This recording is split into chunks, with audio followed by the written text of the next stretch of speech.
Thank you, Madam Clerk. Okay, that moves us on to our presentation portion of the meeting. This morning, we have a presentation that's going to be from the group that is working on the Stop 750.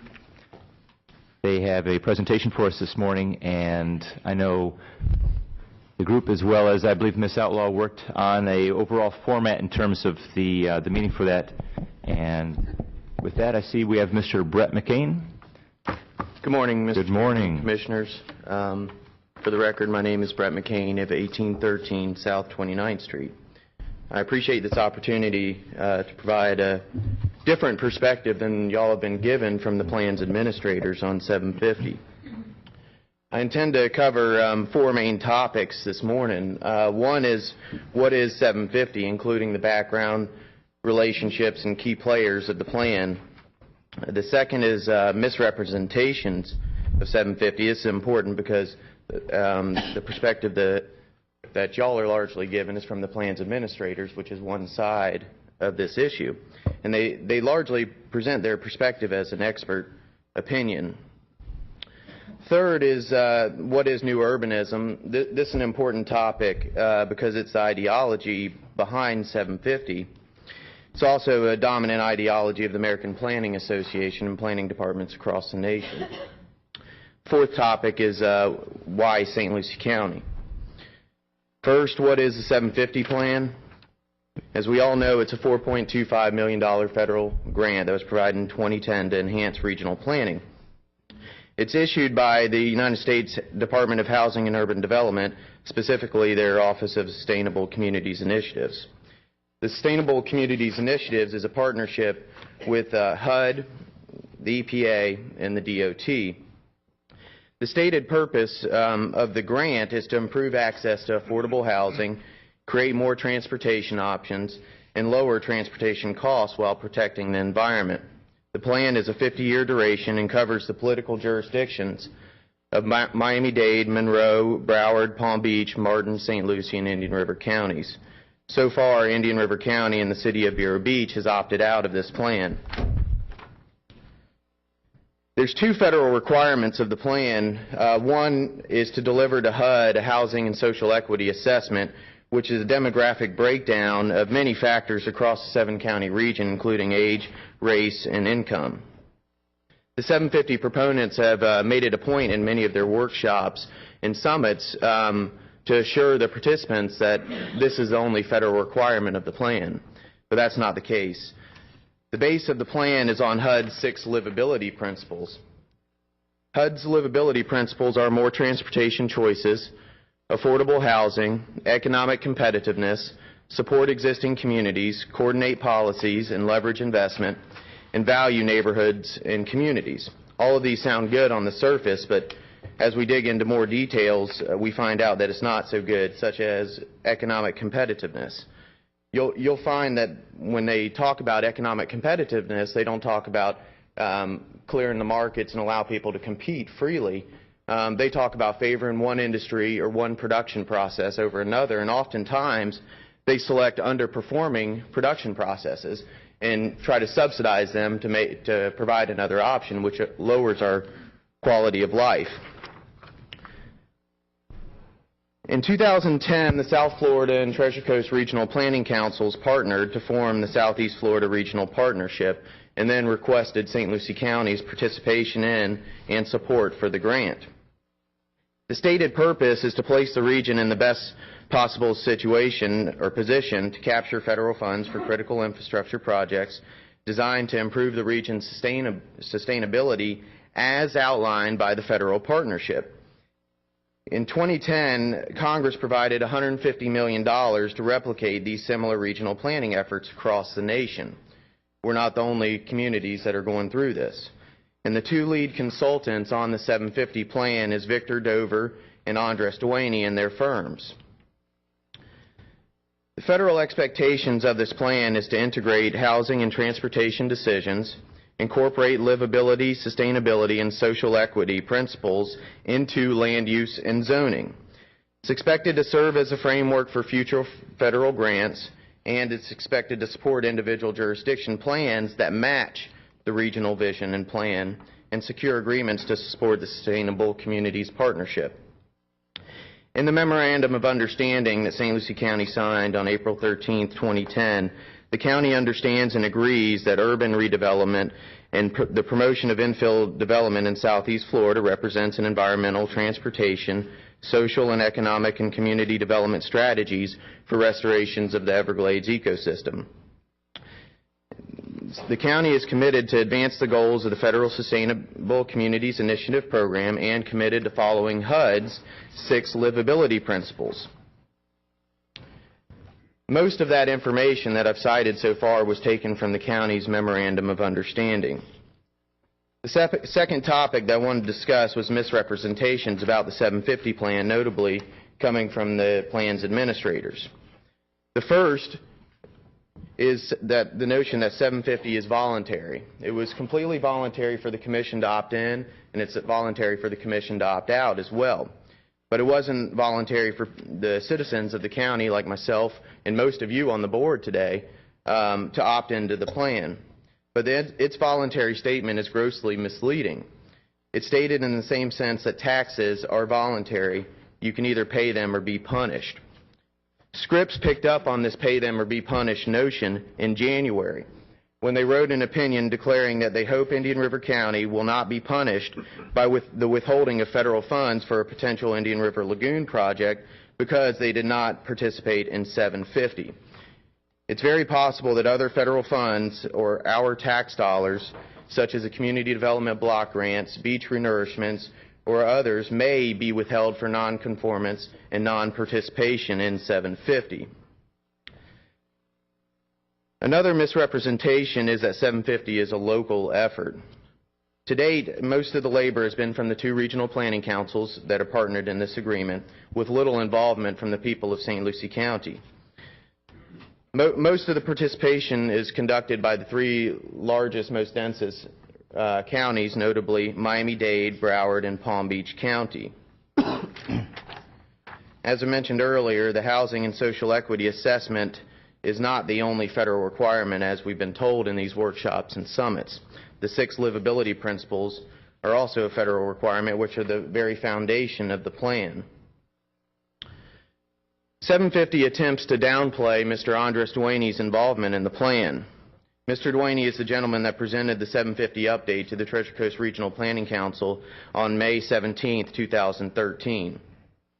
Mr. Duane stated in this 750 update that fascism is efficient. And to be sure, nothing is efficient about fascism except for the erosion of private property rights and to benefit special interests. He indicated that Orlando doesn't have anything going for it except for maybe good government. And what we have down here is a bunch of squabbling little towns all the way down.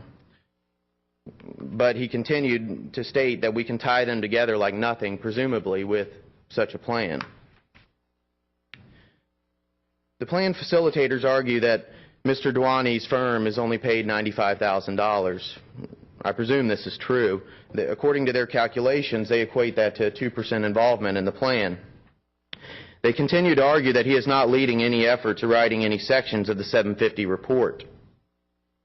We'll discuss more on this on new urbanism, and we'll find that Mr. Duane has a lot more involvement than the 2%. Another argument is that the plan is publicly driven. At their workshops and summits that I've attended, most of the workshops are filled with government employees, planners, and plan stakeholders, or basically people with skin in the game. The balance of them, or approximately 10%, did not have skin in the game, and they all seem to be unified against the direction and very concerned about the direction of this plan. And you can find when you communicate with people outside of that run around in your circle, you'll find that 750 has little public knowledge.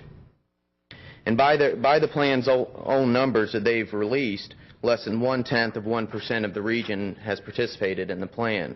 That doesn't sound very publicly driven. Another argument that's come up recently has been that the plan's opposition is partisan driven. This statement is absolutely false. In fact, private property ownership, retaining local control, and consumer choice are valued by both major political parties.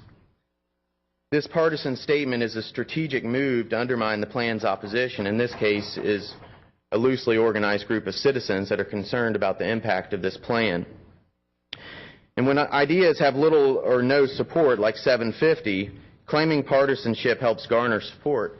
We all know that when one party stakes out a position on an issue, the other party naturally will take the position of opposition. There's also been misrepresentations about some arguments coming from opponents. One is forced relocation. This idea of forced relocation has been portrayed that 750 will come to your house, force you onto a train, and send you to some high-rise. The means of this may not be accurate, but the ends most likely will be. Rather, this will be attempted through a gradual approach, or as Victor Dover's firm states, the 750 change is about steering where people will live. For example, stricter land use restrictions may decrease some property values that end up in foreclosure for lack of equity, or they choose to sell. Zoning changes may increase some property values, encouraging or steering people to sell and move. Auto subsidies and additional taxes, such as vehicle miles traveled, increase the cost of ownership. Mass transit provided at the expense of tax dollars creates an illusion of low-cost transportation. These combinations encourage, or as Mr. Dover's firm states, steers people to believe one means is more desirable than the other. Water, open space, and energy consumption restrictions can encourage unsuspecting people to move to smaller efficiencies. This is only a manipulation of the marketplace by force and coercion, but can achieve the same relocation of people. Third topic is, what is new urbanism and why is it relevant? A brief background, prior to affordable automobiles, many cities developed largely on mixed use and were thus more walkable. People generally lived at or near their place of business or where they worked. With the invention of one new production process, Henry Ford's mass-produced affordable automobiles, cities began to develop more around the needs of a car. As people climbed the income mobility ladder, they became wealthier. People desired a higher quality of life with larger living quarters and larger real property. They saw residents in neighborhoods that were socially inclusive of their desires from culture, density, religion, or any other attributes that they valued.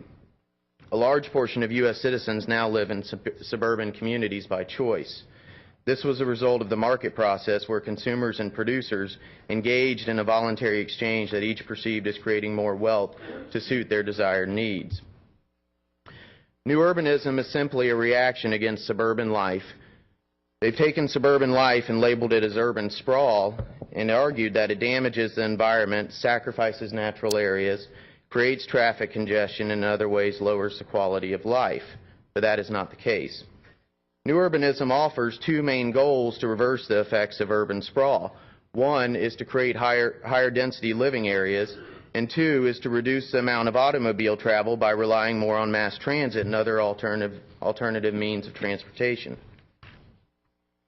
New urbanism emerged in the 1970s and 80s as a reconstruction of the European city. In 1991, a nonprofit group called the Local Government Commission invited 7 architects, including Andres Duaney and his wife, Elizabeth Plater-Zyberg, to develop a set of community principles of land use planning. They presented their principles later in the fall of that year. In 1993, Mr. Duaney and his wife, Plater-Zyberg, and 4 of the other 5 architects invited to that commission to develop those principles founded the Chicago-based Congress for the New Urbanism, which is the organizing body for the New Urbanism movement.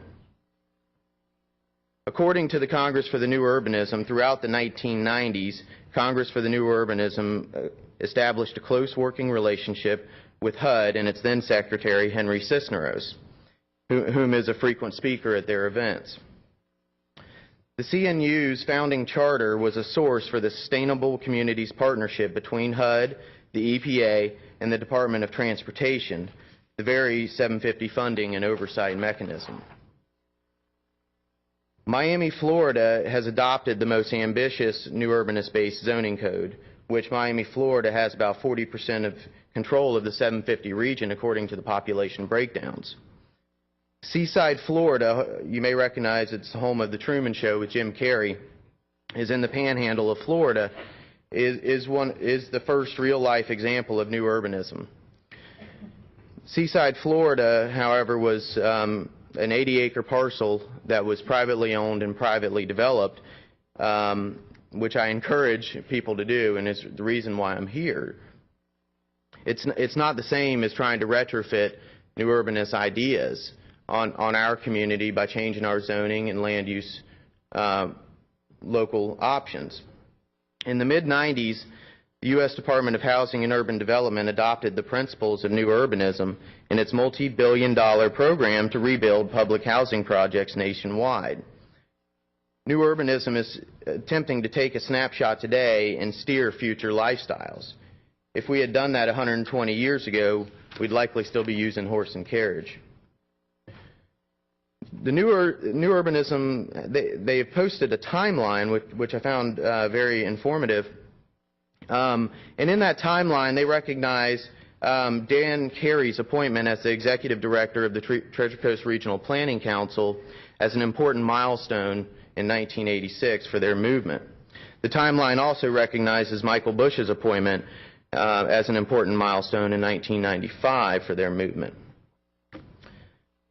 Anthea Gianotes is an urban planner with the Treasure Coast Regional Planning Council. She's also the current chair of the Congress for New Urbanism's Florida chapter. She made the following statement after receiving an award from the Congress for New Urbanism's National Conference, and I quote, "The final thought was simply that our organization is able to receive this honor because of the leadership of Dan Carey initially and now by Michael Busha, who are both passionate about city building and have had the benefit of working alongside the brightest minds in new urbanism for the past 25 years. She continued that Mike was reminiscing about how in 1986 he and Dan cold called Andres Duaney after reading an article in the Miami Herald's Tropic magazine about this up-and-coming architecture firm with new ideas about designing and building neighborhoods again. She concluded that it was this initial contact with Liz and her husband, Andres, that began collaboration on planning, design, and coding of the human habitat in Florida. Randall Holcomb, an economics professor at Florida State University, warned of the dangers of new urbanism in an essay titled New Urbanism versus the Market Process. He went through each one of their arguments and exposed the flaws of their arguments from open space, environmental amenities, farmland pollution, traffic congestion, smart growth, and population densities. Mr. Holcomb concluded that the concerns of the new urbanists are overblown, that market forces work against the new urbanist goals, that if new urbanist goals were met, it would lower people's standard of living, not raise them, and that the new urbanist movement plans excessively to try to control the decisions of private landowners while planning insufficiently for the development of its own resources. New urbanism in the 750 plan is not rooted in any economic law or voluntary human action like the development of Seaside, Florida was. To succeed, it needs the force of government to restrict consumer choice and voluntary exchange or steer people to predefined choices. Needs to favor certain industries and production processes over others and limit consumption. Why is Saint Lucie County involved? Several of the southern counties, notably Miami-Dade and Broward, who have about a 68% population control of the 750 plan, are built out and believe they need our resources. They feel they need to level the playing field by tying us together with the 750 plan. With a regional plan drafted by the southern counties to benefit the needs and desires of the southern counties, federal fund resources are consumed for their benefit, not ours. An interesting trend that has not been reported by the plan is the wealth migration of adjusted gross income across the 7-county region. The data is pulled from IRS databases based on our tax returns, and the period of time was from 1992 to 2010, which showed that Miami-Dade has lost a combined $5.65 billion. including a $4.7 billion loss to Broward County and $737 million to Palm Beach. Broward gained a cumulative of $2.6 billion, thanks largely to Miami-Dade's $4.7 billion loss. But Broward had losses to Palm Beach of $2.6 billion and $421 million to Saint Lucie County. Palm Beach lost $513 million to Saint Lucie, $493 million to Martin, and $184 million to Indian River County. Saint Lucie County, however, had a constant, sound, productive wealth growth. They gained $2.31 billion during the same period of time, and the four largest contributors were Palm Beach County, Broward County, Miami-Dade County, and Martin County. Miami-Dade and Broward are losing wealth due to the voluntary migration of their citizens. As the density gets thicker and governments become more restrictive and more of a financial burden, the people are moving out of the area. And the 750 new urbanist seeks to create higher densities, more restrictions, and will be thus more expensive. We've seen many times that federal priorities are often different from local priorities, and we learned a couple of months ago in the Army Corps of Engineers presentation on the Sands project to the County Commission that the Army Corps is already attempting to allocate our sands and our waters for the benefit of Miami-Dade County and their $11 billion seat at the table. It's no coincidence that the solutions being offered by all of the regional planning grants from HUD's Sustainable Communities initiatives throughout the country are offering these new urbanist goals as their solution. And that map shows where all those are going.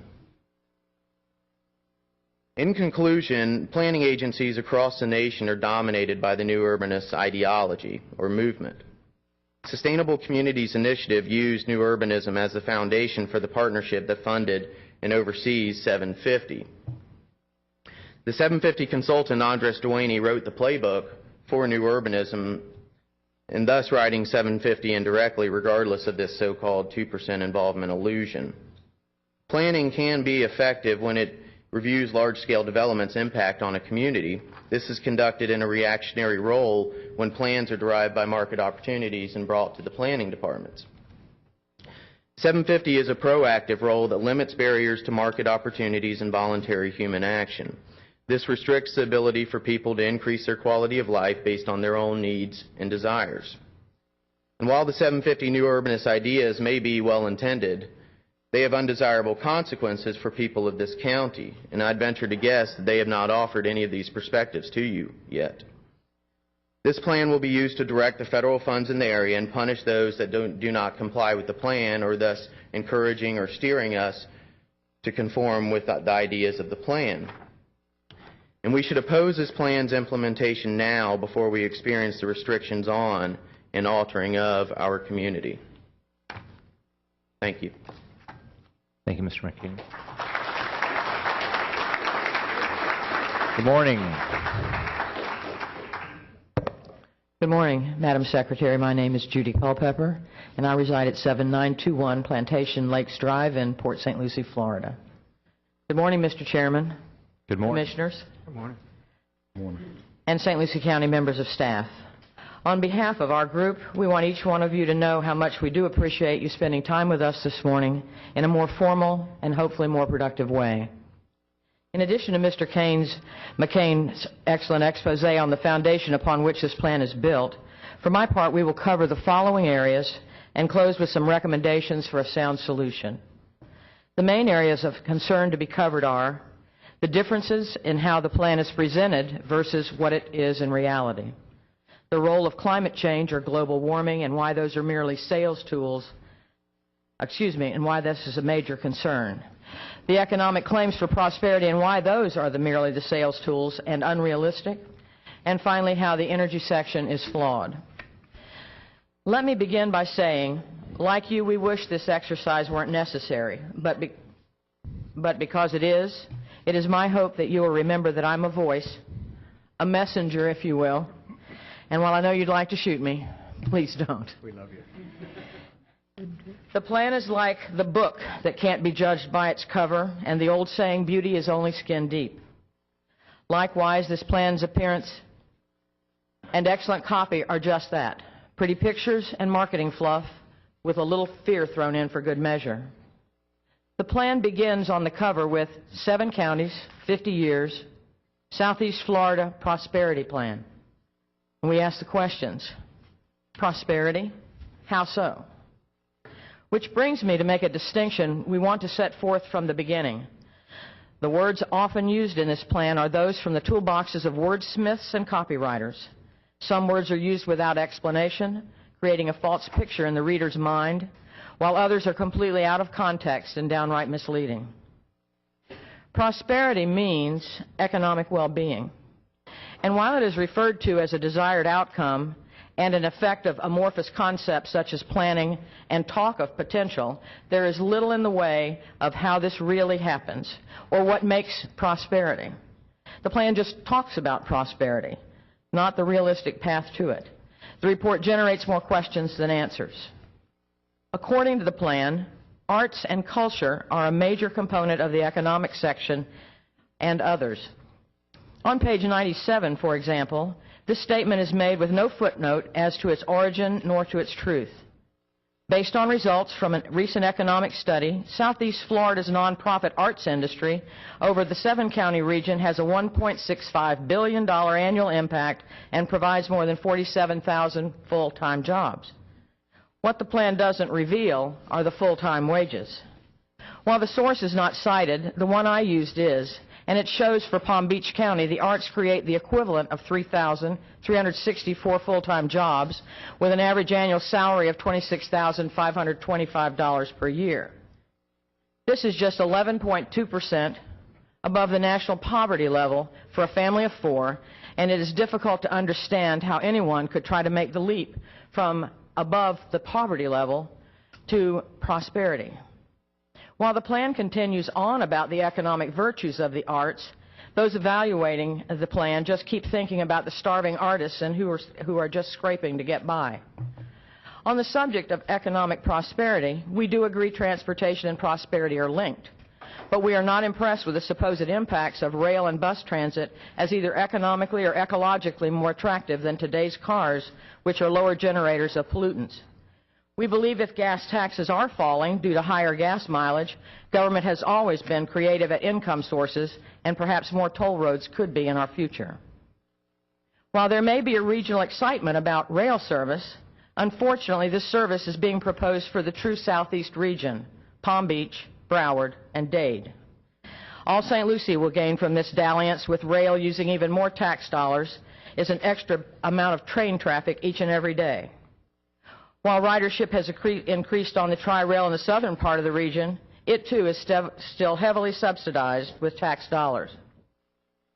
At a recent planning and zoning meeting, Marcella Camblor of Sustainable Communities Initiative, along with Mr. Michael Busha, Executive Director of the Treasure Coast Regional Planning Council, presented the 750 plan. Ms. Camblor stressed, what is 750, and provided the 5 answers you see here. In addition, she talked about a broad range of topics from shipping and ports to climate change to GDP per capita, future and current trends, and collaborative regional projects. She failed, however, to share what this plan is really all about. She and Mr. Bush have fielded questions from planning and zoning board members. Mr. Grande wanted to know if we'd be in danger of losing federal funds in the future by either adopting or not adopting 750. Mr. Bush replied he thought it would be an advantage for obtaining funds. He also stated unequivocally, this isn't a plan for HUD, this isn't a plan for the Regional Planning Council, it will contain just what Marcella said, all the trends and all the research out there, and that's it. That's what's going to be in the plan, and that's all I can tell you. We'd like to bring your attention, however, to Mr. Grande's letter of April 13, 2010, addressed to the 2 chairmen of the Florida Regional Planning Councils, which were to become the 750 mega region. At that time, Mr. Grande was the chairman of the Saint Lucie County Board of County Commissioners. It is clearly marked, showing this application was, in fact, to the Department of Housing and Urban Development, that would be HUD, and furthermore, quite clearly marked that this was to be a key component of the Sustainable Communities Initiative. and was intended to develop a regional plan for sustainable development. In the event the letter isn't or wasn't clear enough in its intent, then the attached MOU or Memorandum of Understanding will certainly clarify this completely. The next slide will clearly show the resolution title, the parties involved, and the purpose of the resolution. The size of the slide limits our ability to display the entire document, but pertinent clauses are included, and as before, this complete document can be found on the St. Lucie County website on the agenda for the Board of County Commissioners meeting held on April 13, 2010. For those who can't see the slide clearly, this is resolution number 10-125, a resolution of the St. Lucie County Board of County Commissioners supporting the regional planning councils of Southeast Florida in preparing a comprehensive joint application under the Federal Sustainable Communities Initiative. The Sustainable Communities Initiative, or SCI, is a federal grant program under the U.S. Department of Housing and Urban Development, the U.S. Department of Transportation, and the Environmental Protection Agency. The resolution makes it clear the county understood, at least at that time, understood what was expected of them. So we missed nothing in this exercise. Let me go over that resolution with you in the audience. It says in part, this new partnership is looking to multidisciplinary regional councils of the government to identify and coordinate regional strategies that provide a regional vision or plan for sustainable growth, integrate housing, water infrastructure, transportation, land use planning and investment, address energy efficiency, address the impacts of climate change through the development of mitigation and adaptation strategies, foster compatibility of sustainable built systems with the restoration of the Florida Everglades, promote the creation of equitable, sustainable communities, promote environmental protection and restoration, redevelop underutilized sites, leverage federal investment in existing communities, promote equitable, affordable housing, increase economic competitiveness. Finally, invest in health, safety, and walkable neighborhoods, whether they be rural, urban, or suburban. Once done with this long, inclusive list of items to understand about this program, following was even more. There is a clear understanding that the Sustainable Communities Initiative, SCI, should be prepared in consultation with the appropriate water resource, housing, environmental, and transportation agencies ad infinitum. Now, if you guys are still awake and with me, I bring you back to the P&Z meeting, which was receiving the 750 presentation. None of the above, save climate change, was mentioned by either Ms. Camblor nor Mr. Busha. In fact, you are reminded Mr. Busha emphatically stated, this isn't a plan for HUD. This isn't a plan for the Regional Planning Council. It will contain just what Marcella said, all the trends, all the research out there, and that's it. And that's what's going to be in the plan, and that's all I can tell you. Another glaring omission at the P&Z meeting was when Ms. Camblor was asked what documents were actually a part of the plan and where would all of the documents be found. She replied, they are all on the website. Everything was there. Every document, every meeting, it was all there. For the board's information, the very important and quite informative meeting of May 17 is and has been missing for some time. This was the day plan architect and new urbanist Andre Dwani spoke for 2+ hours. We are pleased to share an excerpt with you now when he spoke to the power structure of the decision-making process that will be anointed should you adopt 750. By the way, these are the emerging megaregions. Huge megaregions, the Northwest, this is what I would call the LA, San Diego, Mexican outfit, the Texas one here. Unbelievable, where's the Texas? Here. Incredibly powerful. These guys are working on all cylinders. This is a kind of oil belt. The Northwest, don't be distracted by Chicago. They're working. This is extraordinary here. The old South is going in all cylinders. The Mississippi coast is completely awoken. And then there's us. These are the mega regions. But let me now talk about the great event that actually pulled me in. The famous secession of the northern counties. The threat of secession. Don't plan us. We don't like what you're doing. You know, we don't want one more layer of government. We don't want, more bureaucracy, etc. Subsidiarity says we design who makes what decision.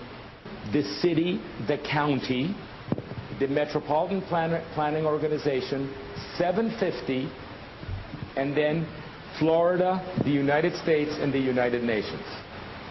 Okay, all the way up.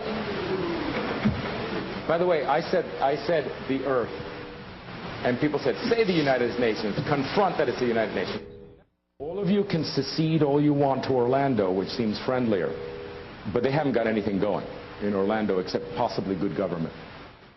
The idea that you actually secede from this plan instead of affecting those agencies is not the way to change the world. They'll crush you.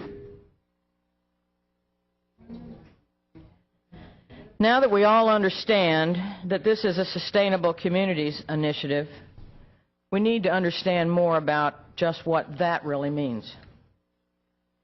As we do that, you will learn something else interesting, and that is how eerily similar the housing and urban development livability principles are with the livability principles adopted by the Southeast Florida Regional Partnership for incorporation into the 750 Plan. One additional principle for the 750 Plan comes down from the EPA. This final principle is the requirement for the plan's project to enhance community resilience to the impacts of climate changes.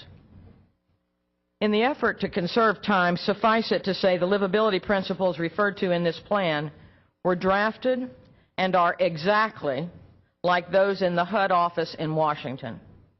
You've heard more times than you'd like to remember how unhappy people are all over the United States of America about these regional plans. Even though science shows more pollution comes from dense city environment, and only 8% of the people want to live in a dense city environment because they, the feds, want us to, they will steer us into the cities over time. HUD now has a program to make it less costly for local government to put into place the new zoning codes that will be required for you to do their bidding. See what is available from HUD and understand how sensitive they are about the local political problems their projects create. The next question I'm going to direct to Shelley, and it's actually a straightforward one. It comes from Sandy in Philadelphia, Pennsylvania, and you touched on it early on. The question is, can grant money be made available to support the efforts of cities to adopt smarter zoning codes that permit walkable neighborhoods by right? Sandy, hello. A little shout out from the White House. Absolutely. In the notice of funds available that DOT and HUD collaborated on, we joined up something we call the Challenge Grant Program with a planning function that the Tiger 2 program has appropriated, and created a pool of funds that communities can seek to do more detailed land use planning, but also to prepare and adopt the codes that would allow sustainable and livable communities to happen as of right, without additional permission for each individual project. I think that Secretary Donovan's big priority is to find ways in which we can make it easier for the private sector to be able to invest in these kinds of projects and actually help us implement this big vision. And one of the biggest barriers, which I know you know about, is that often the rules of the game, the local zoning codes, actually prohibit the kind of development that we'd like to see. The mixed use, the higher density housing, or the different housing products, the local services, the local public spaces, the character and quality of communities that we know attracts people to live back in cities or live in suburban communities, live in small towns. And often the zoning codes are one of the key barriers that we hear, and this is a set of funding that can be used specifically to develop new zoning codes. So much then for the claims that this is a public-led work. It is anything but. What it really is, excuse me, I'm back. What it really is a copy of HUD livability principles, a climate change dictum from EPA, other readily obtainable research, and a few expensive workshops where people were steered into coming to the predetermined ideological values coming out of Washington. Ladies and gentlemen, this plan cost us $4.25 million. That means each page of the 750 plan cost taxpayers $14,214 per page. What a bargain we got. Please make the astute business decision to cut our losses before this folly can cost taxpayers one more dime. How could this plan be so bad? Because it sounds so good. The operative word here is sounds. Remember, I started with wordsmiths and copywriters and their toolboxes. So now we're back to what is sustainable. What an excellent question. In your mind, it's probably something that is nurtured and well taken care of. In reality, sustainable development or smart growth is how the people in Washington want it to be. Sustainable development is a word which succeeded smart growth after people understood and began to push back just like we are now. Here is a quote from a planner and an advisor to the President's Council on Sustainable Development. In the case of the U.S., our local authorities are engaged in planning processes consistent with Local Agenda 21. But there is little interest in using the Local Agenda 21 brand. Participating in a United Nations advocated planning process would very likely bring out many of the conspiracy-fixated groups and individuals in our society, such as the National Rifle Association, citizen militias, and some members of Congress. This segment of our society who fear one world government and a United Nations invasion of the United States through which our individual freedom would be stripped away would actively work to defeat any elected official who joined this conspiracy by undertaking Local Agenda 21. So, we call our processes something else like comprehensive planning, growth management, or smart growth. J. Gary Lawrence, advisor to President Clinton's Council on Sustainable Development. Now let's address climate change, this portion of the plan. What is it? Why is it even in the plan? It is in the plan because it is the roost behind this entire sustainable planning movement. Only something so big and out of man's control could make us fear that every little thing we do as humans was bringing about our ultimate destruction. It's the kind of ignorant fear that would make us give up our freedom, throw away our standard of living, and go back to the caves like a Neanderthal. Best news about global warming was ClimateGate. That's what happened when the news broke about the scientists who were cooking the data books. The IPCC is the child of the World Meteorological Organization and the United Nations Environment Program. The IPCC, or Intergovernmental Panel on Climate Change, publishes regularly, and their arguments are persistent and plentiful. But are they based on good science? The IPCC holds as its hypothesis, as does its parent, the United Nations, that dangerous global warming is resulting or will result from human-related greenhouse gas emissions. However, to prove such a hypothesis, the real scientists must employ the scientific method.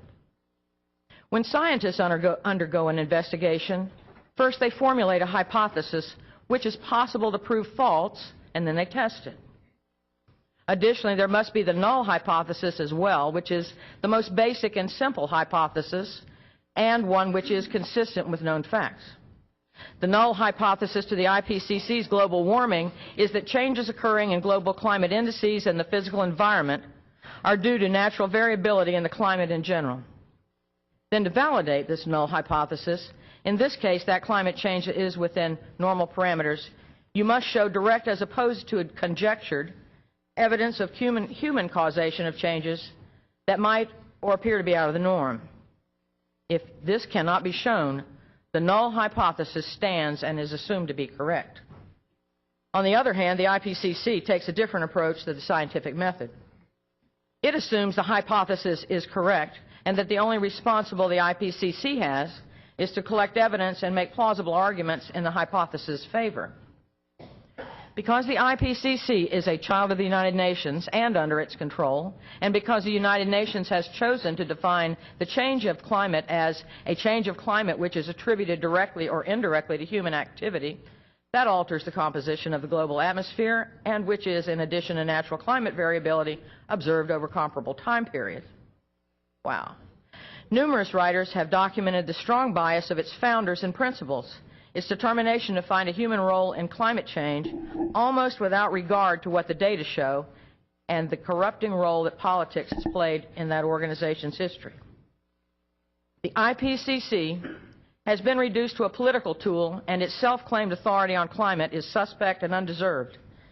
In 2013, there has been much discussion about abolishing the IPCC because it's been thought that this organization has done far more to corrupt and politicize science than it has to advance it.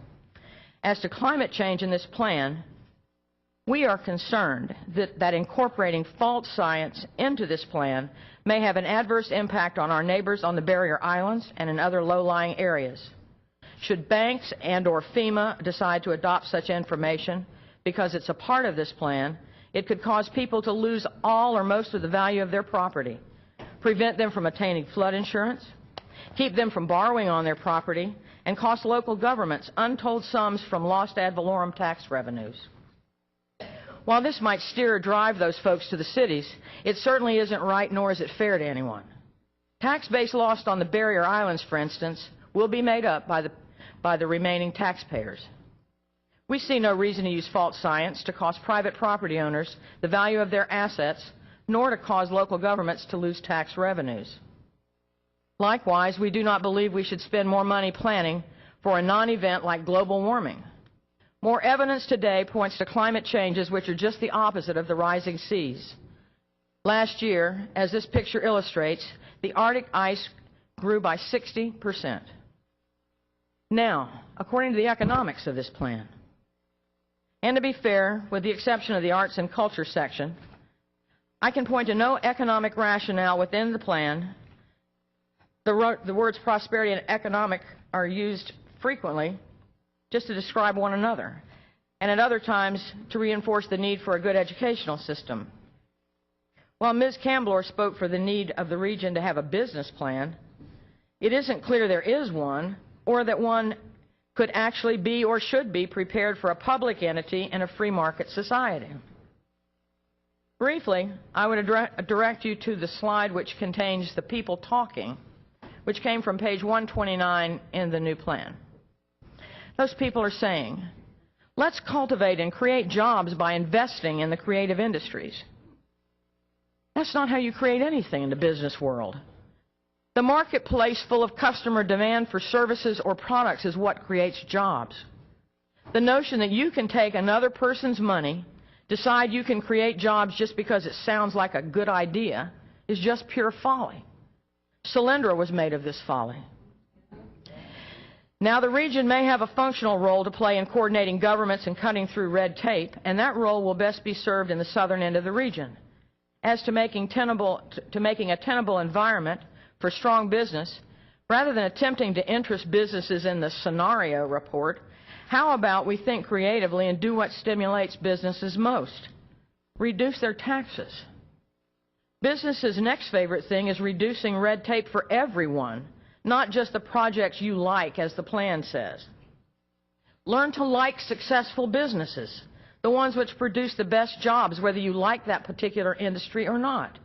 Let the markets, not individuals, decide what to produce. Because we have an excellent source of brainiacs in our group, I asked one of them to comment for me on the energy section. Dr. Kenneth Olin Ph.D., who has worked for over 45 years in the energy field, including Florida Power and Light, readily agreed to give me a hand. His comments came in over the weekend, and I asked him if I should quote him, and he said, "Please do." He had this to say about the energy section. First, he introduced himself, and he says, "I've been involved in the energy field for over 45 years, spent 12 years in advanced technology engineering departments at FPL, and I have a hands-on knowledge of electricity generation and environmental issues. My Ph.D. is in metallurgy, and my careers have been heavily loaded in the realms of thermal chemistry. For your information, here's how the electrical system operates. The nuclear units provide baseload power, except for refueling or maintenance. The reactors are fully on all the time. Variations in power demand are met by firing the fossil units. One can store fuel to meet the load. However, electricity cannot be stored in bulk to meet this requirement."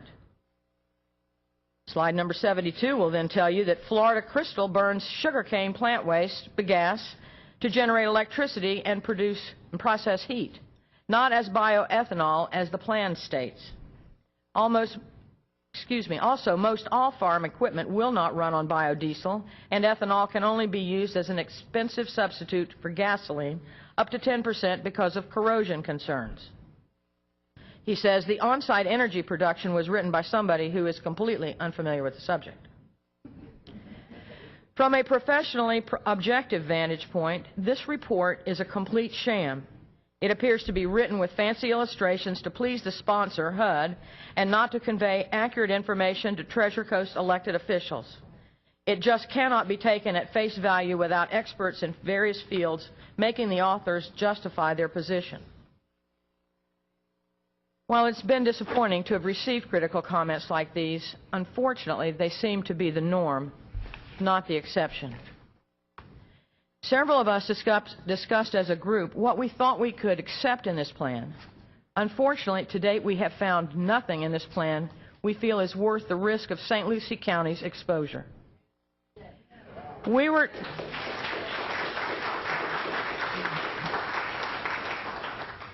determined, though, to leave you with some positive thoughts on what you might consider doing for the benefit of the residents in our area. We thought the simple slide might tell it all, and our thought was simply this. By all accounts, including the support documents for this plan, we have nothing in common with the densely developed counties to the south of us. On the other hand, we have much in common with our sister counties to the north and south, not the least of which is our common desire to keep our densities low, live in our single-family homes, and do less damage in so doing as to help maybe in some small way the pollution levels in the Indian River. As you can see by this chart, we are overwhelmed by these counties, and we can contribute only to them while taking away from the attention we deserve right here. We believe the best plan for us is to begin anew the real Treasure Coast Regional Planning Council and let Palm Beach join with Broward and Dade. We would likely help our people get jobs and encourage business, and we are still close enough together we could actually cut through red tape and make this county again a center of commerce as it once was. Ladies and gentlemen, we leave you with these thoughts, and again, we really do want to thank you for listening, and we hope you understand. We are only here because we care, not because we want to interfere. Thank you. Thank you. Okay.